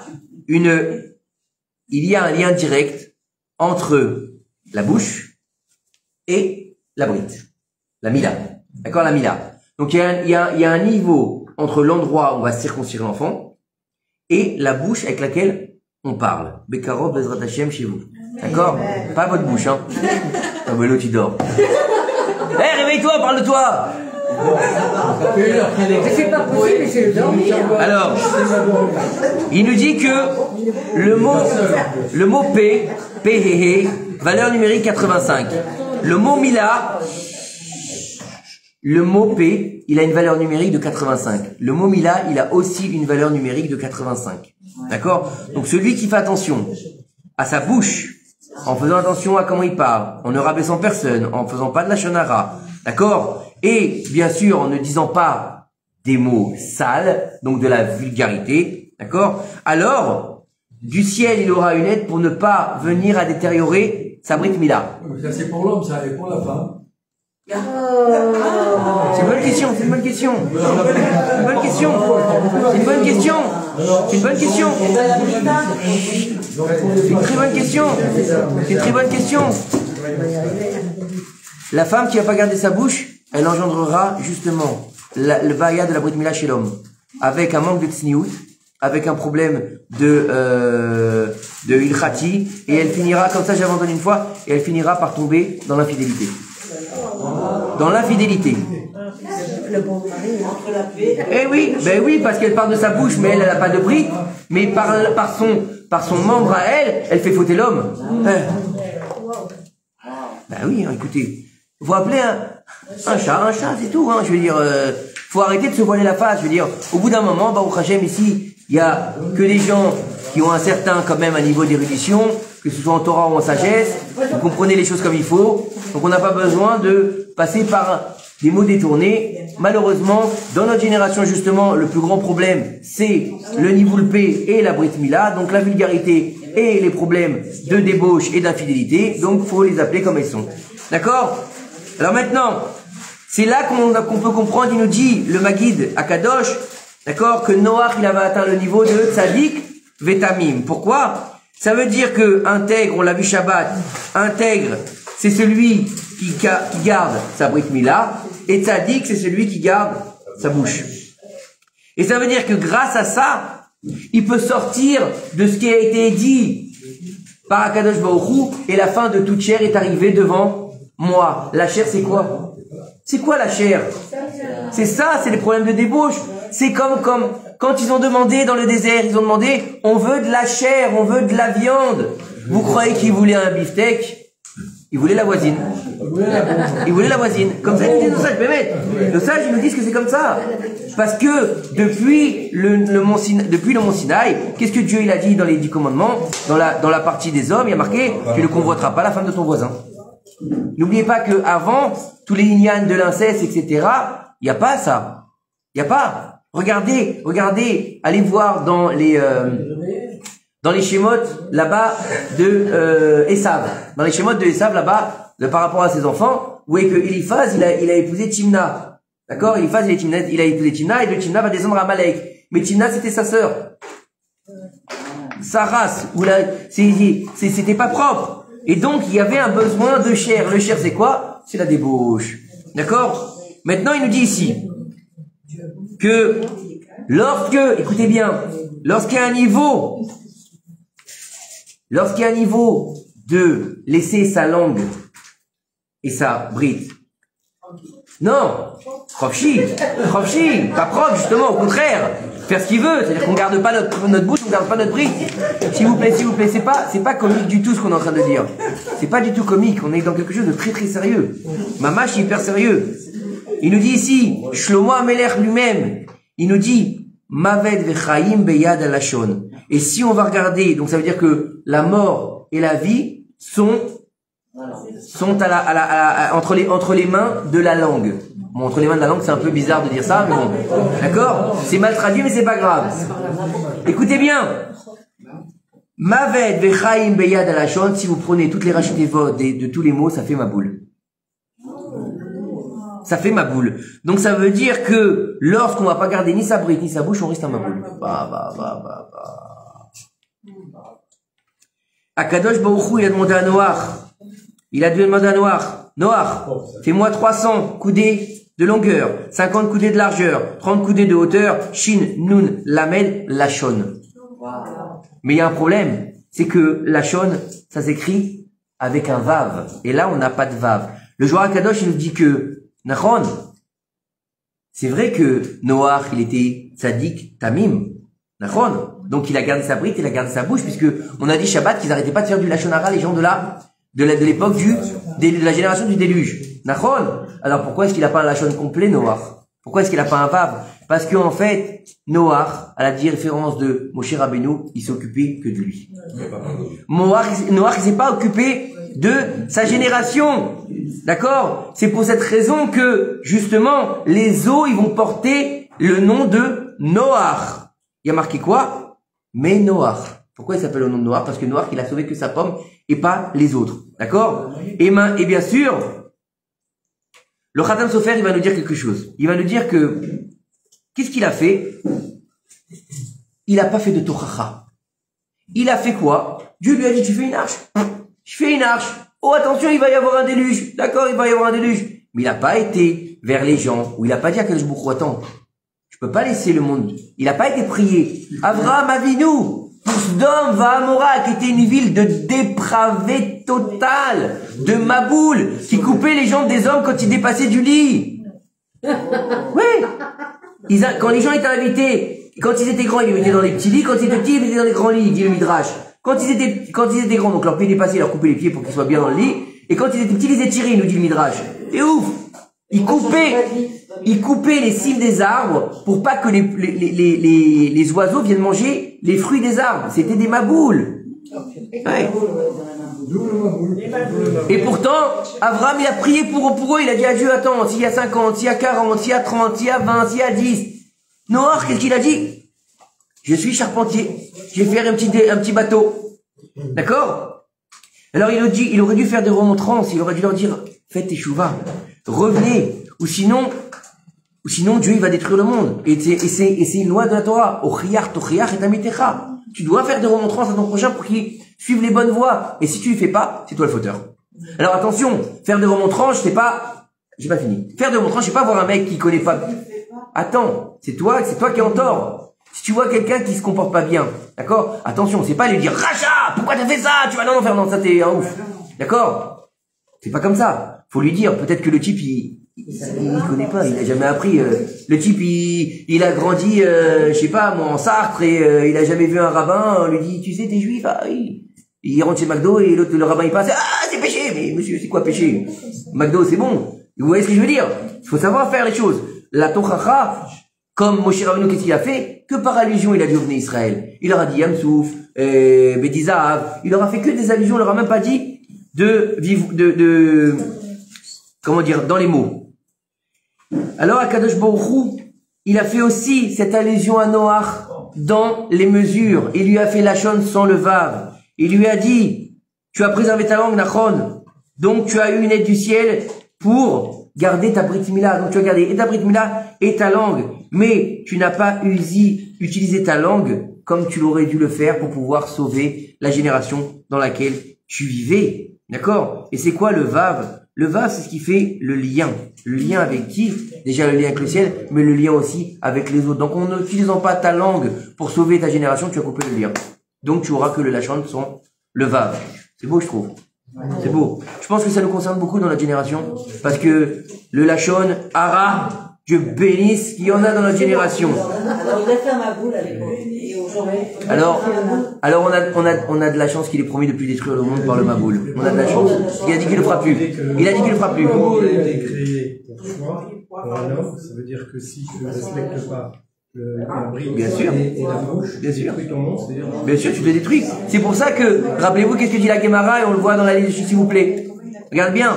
Ce qui a marqué dans la Gemara, et qui a été repris dans la liste de Schindler, qui lui a offert l'anneau. Tu sais, qu'est-ce qui a marqué dans l'anneau? S'il vous plaît. S'il vous plaît. Si vous avez des questions, posez-les-moi, je suis là. On va vous séparer toutes les deux là. c'est elle, c'est pas Ah bon, on va les séparer alors. La Shon, c'est Shin, Lamed, Nun. 300 de la longueur, c'est Shin. 50 coudées, c'est le Nun. Et 30 coudées, c'est le Lamed. Donc, on les a pas dans l'ordre, on les a. La Shon, on remonte. D'accord? Alors, écoutez bien. Comme a dit aussi, il y a marqué. La Gemara nous dit quoi? Celui qui sauve un homme, il sauve le monde. Ça veut dire que toute l'humanité est importante. C'est pas simplement de sauver que les Juifs. C'est-à-dire que quand Dieu a créé le monde, il a créé les hommes. Il n'y avait pas de Juifs à l'époque du déluge. Il n'y avait pas de Juifs. Dieu, il a été triste. Noir, c'est pas un Juif. C'est même pas encore un Sémite, Noir. C'est même pas encore un Sémite, puisque c'est son fils qui va devenir le Sémite. Donc, maintenant, on peut comprendre maintenant l'histoire du Lachon dans les mesures de la Théba. Ça, c'est la troisième explication. La quatrième explication, la Torah va nous montrer le miracle de la Théba. D'accord? Comment est-ce que dans une si petite taille, est-ce que on peut mettre autant de choses? C'est impossible.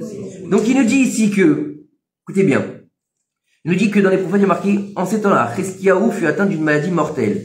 Le prophète Yeshaya, fils d'Amos, lui rendit visite et lui dit, ainsi a dit Akadosh Baruch Hu, prépare ton testament, car tu vas mourir. Tu ne vivras pas. Ben, si tu vas mourir, tu vivras pas. Blata, il devait être un peu tunisien lui aussi à mon avis. Hein? Si, je pense. Cheskio Meller. Il n'a pas compris. Il lui a dit tu vas mourir et tu vivras pas. Non. Alors écoutez bien, c'est quoi cette répétition? C'est quoi cette répétition? Pourquoi est-ce que le prophète il va lui dire ça? Faut savoir que Cheskio Meller, il avait décidé de refuser le premier des commandements de la Torah, c'est-à-dire faites des gosses. Il avait refusé. Pourquoi? Il voulait pas se marier parce qu'il voulait pas avoir d'enfants. Parce que lui, c'était un prophète, il avait vu, par inspiration prophétique, qu'il aurait des Réchaïm. D'accord? Donc Dieu va envoyer le prophète pour lui dire, mais qu'est-ce que tu fais? D'accord? Va dire à Cheskiaou, d'accord, que tu vas mourir. Donc tu vas mourir où? Tu vas mourir dans ce monde et dans le monde futur puisque tu n'as pas eu d'enfant. Maintenant, on nous dit que qu'est-ce qui s'est passé lorsque le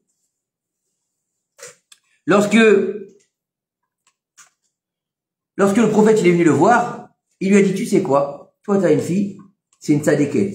Moi je suis le roi, je suis un tzaddik, on va se marier et si Dieu veut, on va passer outre le décret que j'ai vu dans le ciel. Akadosh Baruch Hu, quand il a dit ça,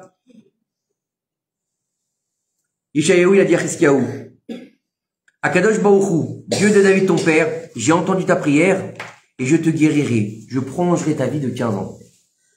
Très bien.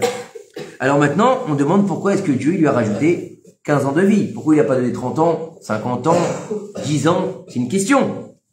La Gemara, elle veut nous dire que à Jérusalem, pendant la fête de Sukkot, il y avait une joie incroyable. Aucune joie, on appelle ça Simcha Bet HaShoeva. Il n'y avait pas de joie aussi belle que Simcha Bet HaShoeva. Donc ça, je nous dis, celui qui n'a pas vu Simcha Bet HaShoeva, il n'a jamais vu une belle fête. Alors les fêtes à l'époque, c'était pas les Halloween, hein. Les soirées mousse, musique de débile, on jette des cotillons, tu prends de la drogue, c'était pas ça à l'époque, hein. C'est une vraie Simcha. La Simcha de la Torah. C'est-à-dire que les femmes étaient d'un côté, les hommes étaient de l'autre côté, les hommes ils dansaient, il y en a qui faisaient des petits, vous savez comment on appelle ça? Jongler avec du feu. Il y avait beaucoup de choses. Et ça se passait dans la sainteté et dans la pureté. Baruch Hashem. Et, c'est ce qu'il vient de dire. La Mishnah dit qu'à cette époque, les sages, il faisaient un grand tikkun en instituant la séparation entre les hommes et les femmes. D'accord? Il nous dit, D'où est-ce qu'ils ont fait, de quelle source ils ont utilisé cette séparation entre les hommes et les femmes? Il nous dit que, il y a marqué, le pays sera en deuil, chaque famille à part, la famille de la maison de David à part et leurs femmes à part, la famille de la maison de Nathan à part et leurs femmes à part. Regardez bien ce qu'il nous dit ici. La famille de un tel à part, puis les femmes à part. Donc on est dans une séparation. On sait très bien que lors d'un deuil, on sait très bien qu'en général, on dit au moment où on va enterrer la personne, les hommes d'un côté et les femmes de l'autre, et souvent la Chevra Kalisha dit soyez gentils de respecter le mort. À ce moment-là, ils disent ça en général. Et même quand on fait les shivas, en général, on fait attention de pas être dans le mélange, d'accord? Ça veut dire que il te dit ici, le Rav il te dit, de ce passage-là, nos sages ils ont compris que si dans le deuil on doit éviter la mixité, alors à plus forte raison au moment d'une joie où le mauvais penchant il s'installe. Quand t'es dans le deuil, le mauvais penchant, il est pas vraiment là. Attends, tu penses à ton deuil, tu penses pas forcément à faire des bêtises. Quoique, nos sages ils nous disent, si un homme et une femme, écoutez bien, ils sont dans la maison du défunt, d'accord, imaginez, il y a quelqu'un qui est mort, ok, il est par terre, ils attendent la Chevra Kalisha. Et là, la Ovedette Zara, là, qui lui faisait son ménage, ok, et qui a son fils qui vient, ils ont pas le droit d'être en Yichoud. Parce qu'il peut risquer d'être avec elle. Mais son père, il est mort juste à côté. Nos sages, je te dis, il n'y a pas. Ils connaissent la faiblesse de l'homme. D'accord? Alors, à plus forte raison, au moment de la joie, où le mauvais penchant, il s'installe. On n'est pas là pour faire un kitrougue, bien sûr. C'est pour ça qu'il faut faire attention. Quel que soit... Dans la joie, on a dit, quelles que soient les joies, que ce soit un mariage, que ce soit une bar mitzvah, une brit mila, un artasat sefer Torah, un cours, faut faire attention. Faire attention. D'accord? Donc ils ont dit, dans le Bet Amikdash, les hommes se trouvaient à l'étage et les femmes se trouvaient à l'étage et les hommes se trouvaient en bas. Comme dans les synagogues, il y avait, pareil, Ezrat Nashim. D'accord? Et il nous dit ici, la Mishnah va nous dire, que 15 niveaux séparés l'enceinte des hommes de l'enceinte des femmes, correspondant aux 15 Shir Amaalot qu'il y a dans les Teilim, que récitaient les Lévis accompagnés de leur instrument de musique. D'accord? Donc ça veut dire les 15, c'est peut-être pour ça qu'il lui a donné 15 niveaux. Mais non, attends, on n'a pas fini. On n'a pas fini. Tout à fait. Donc pourquoi Dafka, 15 niveaux qui séparent? Allez, d'accord, c'est Shir Amaalot, mais pourquoi 15? 10, pareil, c'est comme tout à l'heure. Il n'y a pas de hasard, donc on n'a pas des chiffres qui sont jetés comme ça. Il n'y a pas de pourim. Hippil pour, ça n'existe pas chez nous. Hein? Je sais pas. Attends, on va voir. Il nous dit ici que nos sages Akdoshim, ils vont nous enseigner que lorsque un homme et une femme, ils se comportent correctement, Ish veisha zachu, Shrina benehem. Si l'homme et la femme ont le mérite, alors la présence divine, elle va résider parmi elles. Dans le mot Ish, comment on écrit Ish? Aleph, Yud, Shin. Comment on écrit le mot Isha? Aleph, Shin, Ae. Donc ça veut dire que l'homme et la femme, lorsque la présence divine elle réside, on a le Yudke Vavke qui apparaît. D'accord? Le Yudke, c'est la valeur numérique de 15. Si l'homme et la femme sont méritants, alors ils seront... Non, s'ils sont méritants, ils auront le Yudke avec eux. S'ils ne sont pas méritants, le Yudke il s'en va, il ne restera que le Esh. Il ne restera que le feu. Et étant donné que Yudke, on l'a déjà expliqué, que c'est vrai que le nom divin, ça s'appelle Yudke Vavke, mais que la Shrina, elle s'appelle Yudke. D'accord? Puisque la Shrina est découpée en deux, d'un côté Yudke et d'un côté Vav-E. On a déjà expliqué, et qu'elle s'appelle, dans notre monde, Rachel et Léa. Et d'ailleurs, elle s'appelle Yudke, c'est Rachel, et Vav-E, c'est Léa. D'accord? Et c'est pour ça que il a voulu donner Léa avant Rachel, pour donner le Vav-E avant le Yudke, pour que le nom de Dieu ne soit pas complet. Et donc, hein? Quand il est tout seul, je peux dire Vav-E, c'est pas un problème. J'ai pas dit Yud et E. J'ai dit, je sais, mais tu peux le dire. Vav-E, ça veut rien dire. Ok? Alors, il nous dit pareil avec Chizkiyahu Ameler. Chizkiyahu Ameler, qu'est-ce que c'était son péché? De pas vouloir épouser une femme. Donc, lorsqu'il s'est uni avec une femme, c'était Ish veisha, Zahu, Shrina, Benehem. Ça veut dire lorsqu'il a épousé la fille de Yeshayahu, d'accord? Chizkiyahu Ameler. Donc, il s'est uni avec une femme. Donc, le Yudke, il a pu venir avec lui. Donc, Yudke, c'est 15. Donc, il lui a rejeté 15 années de vie. D'accord? Et, par contre, Donc ça, c'est pour Chizkiyahu Améler. Mais on est très bien qu'on est en train de parler du déluge. Quel rapport avec le déluge et Chizkiyahu Améler? Il nous dit, au niveau du déluge, qu'est-ce qu'ils ont fait? Ils ont corrompu leur chair. On a bien expliqué que n'importe qui était avec n'importe qui, avec n'importe quoi, et n'importe comment. Donc il n'y avait pas de Shrina. Donc il n'y avait pas de Ish Veisha. Donc la génération du déluge, elle a détruit la structure familiale. Elle a détruit ce qu'on appelle Ish Veisha. D'accord? À tel point que tout le monde allait avec tout le monde, on savait même pas qui était le fils ou la fille de qui. Bah oui. Donc il y avait que des mamzerim partout, on savait pas. Toi t'as été avec celle-là, t'as été avec celui-là, t'as été avec le chien, t'as été avec le poney. Tu vas savoir qui tu étais. On sait pas. Est-ce que c'est le fils du poney ou c'est le fils de son père? On sait pas. D'accord? S'il avait une tête de cheval, c'était le fils du poney. Oh. Donc, qu'est-ce qu'ils ont fait dans cette génération? C'est-à-dire que non seulement ils étaient débauchés, mais en plus de ça, ils ont détruit les fondements de la création du monde. Ça veut dire quoi? C'est-à-dire que lorsque Dieu il a créé le monde, il a fait un homme et une femme. Et il a dit, Veish, Yada et Tishto. Et l'homme, il connaîtra sa femme. Donc s'il connaît sa femme, il connaît pas sa femme, il connaît toutes les autres, ils détruisent le monde. Donc ils détruisent la création du monde. Vous avez compris? Ça veut dire que lorsque tu fais ça, tu retires la présence divine. Donc c'est pour ça qu'ils ont été mesure pour mesure, c'est-à-dire que le déluge, il a duré 150 jours.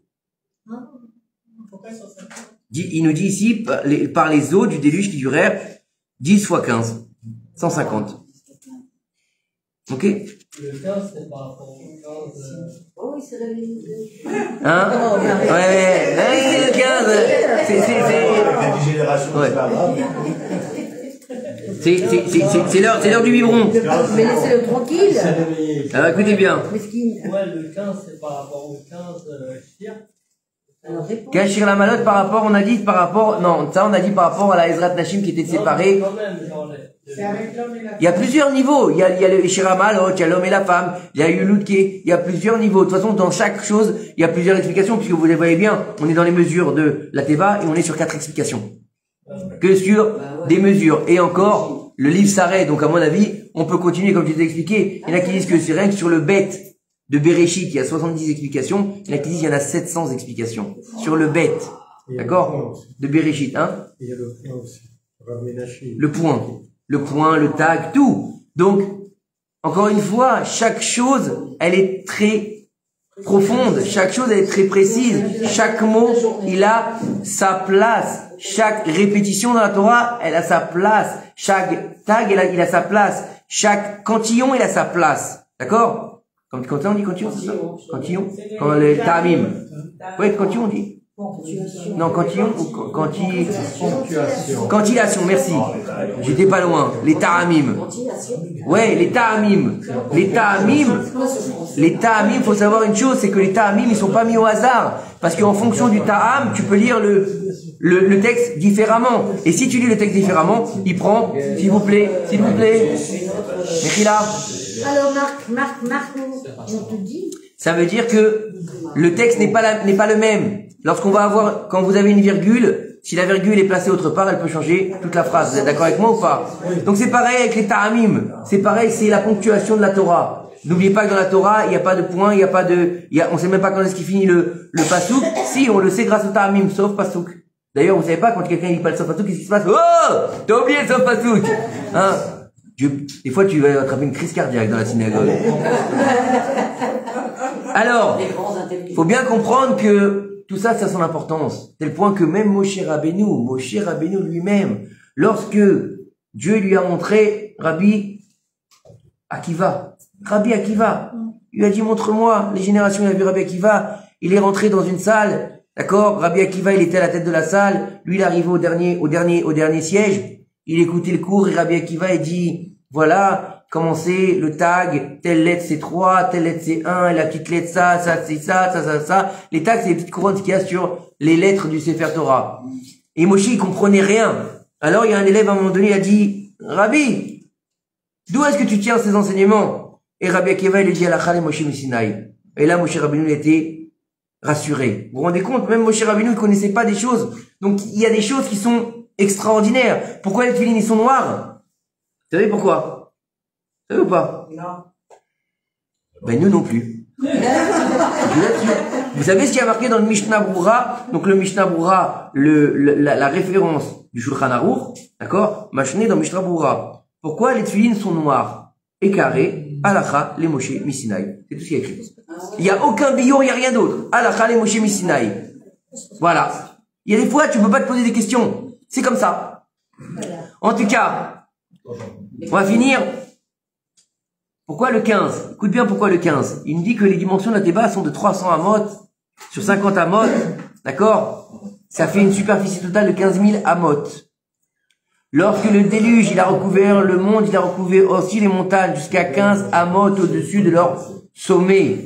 D'accord? Ça veut dire que c'est justement dans ce problème qu'ils ont fait en faisant de la débauche avec tout le monde et avec n'importe qui, avec n'importe quoi, ils ont retiré la présence divine qui est le 15 du monde. Donc s'il n'y a plus de présence divine, il n'y a plus de shrina. S'il n'y a plus de shrina, il n'y a plus d'hommes et de femmes. S'il n'y a plus d'hommes et de femmes, il y a la destruction.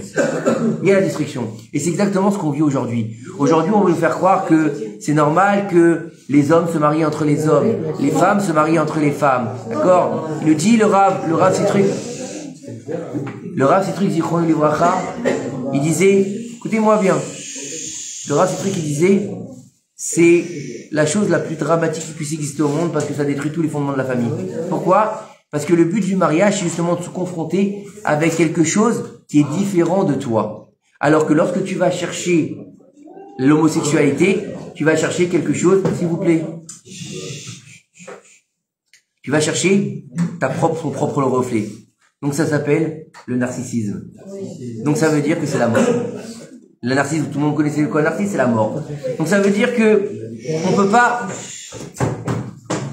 peut pas rester dans ce qu'on est en train de vivre aujourd'hui, dans le maboul qui nous entoure, dans cette génération où on va définir que c'est normal d'avoir deux papas, c'est normal d'avoir deux mamans, c'est normal qu'un petit garçon il décide s'il veut être une fille ou il veut être un garçon. C'est normal de se dire tiens, moi aujourd'hui j'ai envie d'être fille, demain j'ai envie d'être garçon, après-demain je serai poney, je sais pas. Ou bien la nouvelle mode c'est aussi de dire je suis un elfe ou je suis un elfe, d'accord, ou je suis un livre. Alors il n'y a pas une question de punition, c'est de comprendre que écoutez bien, si vous me laissez parler, je vais y arriver. Nos sages nous disent que lorsqu'il y a un maboul autour de toi, il faut rentrer dans la Théba. Alors la Théba, c'est vrai qu'il n'y a pas de bateau aujourd'hui. On n'a pas de bateau. On va pas rentrer dans un bateau. La Théba, nos sages nous disent que aujourd'hui la Théba, ça s'appelle le Beth Hamidrash. Le Beth Hamidrash.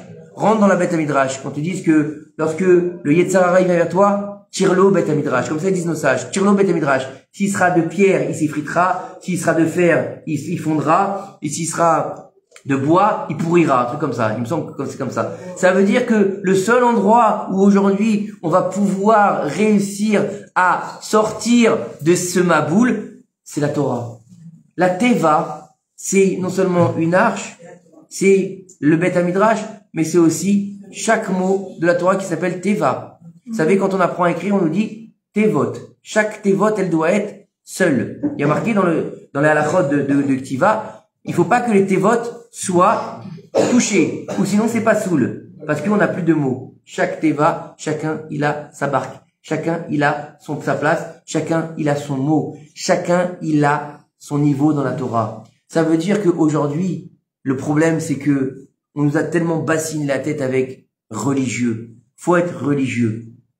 Faut être charedi. Faut être tel kippa, ou tel autre kippa, ou tel chapeau, ou tel papillote, ou tel mouvement.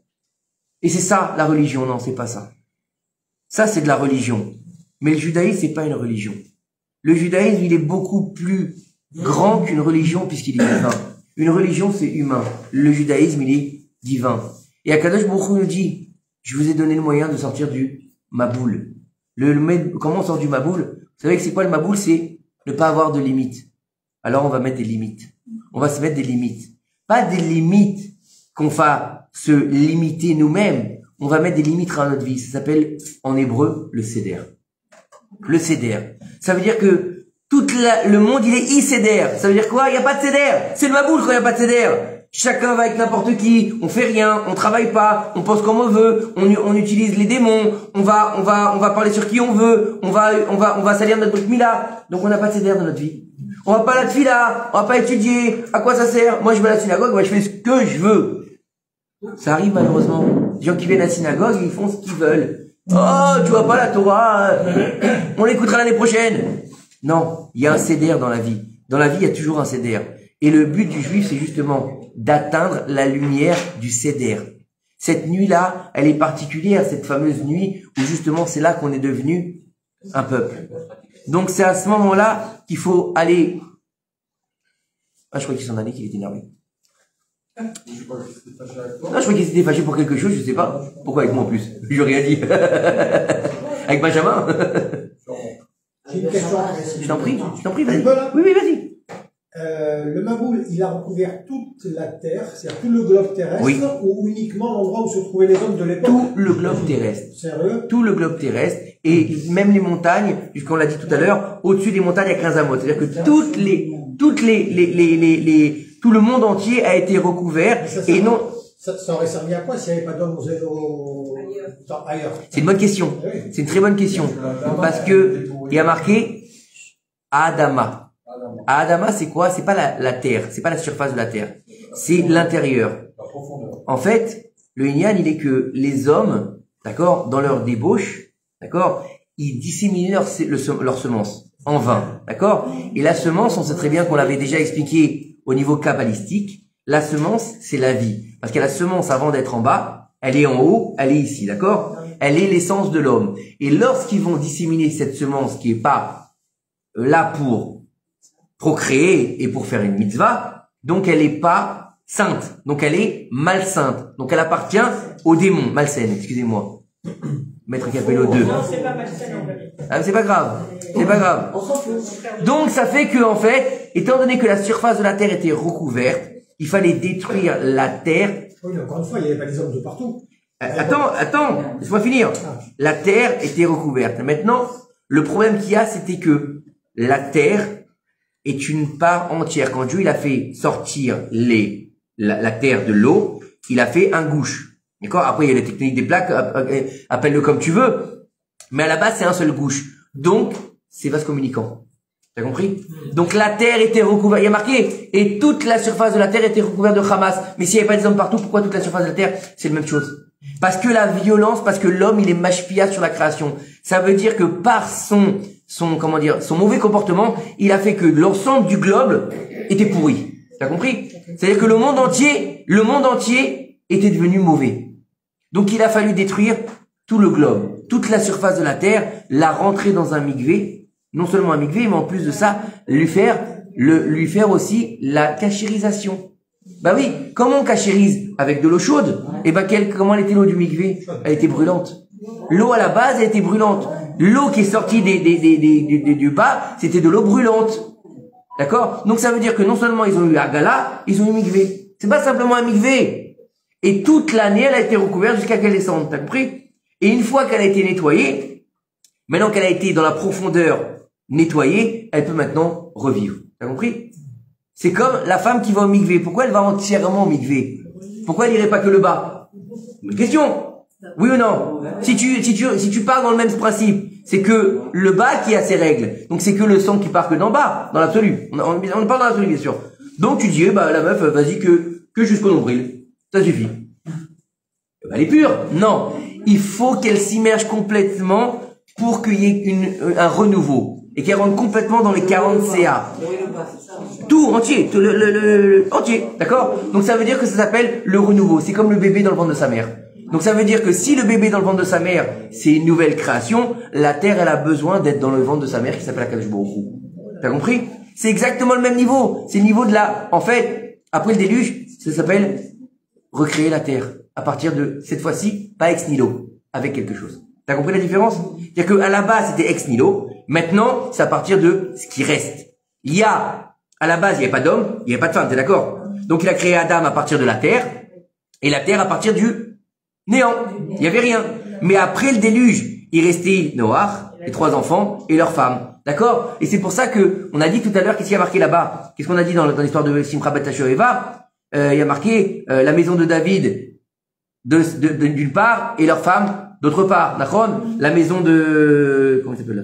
La maison de Nathan à part et leur femme à part. Et ben pareil dans la Théba, il y a marqué Noach, ses enfants et sa femme et les femmes de ses enfants. Pourquoi? Parce que lorsqu'il y a une destruction sur la terre, il est interdit de s'unir. C'est interdit. C'est absolument interdit. C'est interdit d'avoir des relations. Tu peux pas prendre du plaisir quand le monde il est en train d'être détruit. Ils étaient tous serrés les uns contre les autres.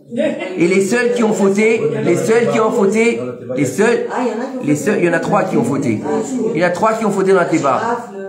Le premier c'est Cham, le deuxième c'est le chien, et le troisième c'est le corbeau. Et c'est pour ça qu'il a envoyé le corbeau. Parce qu'il savait, non le renard n'était pas là. Donc, Cham avec qui? avec sa femme. C'est-à-dire qu'il a vu pour la femme de son Non.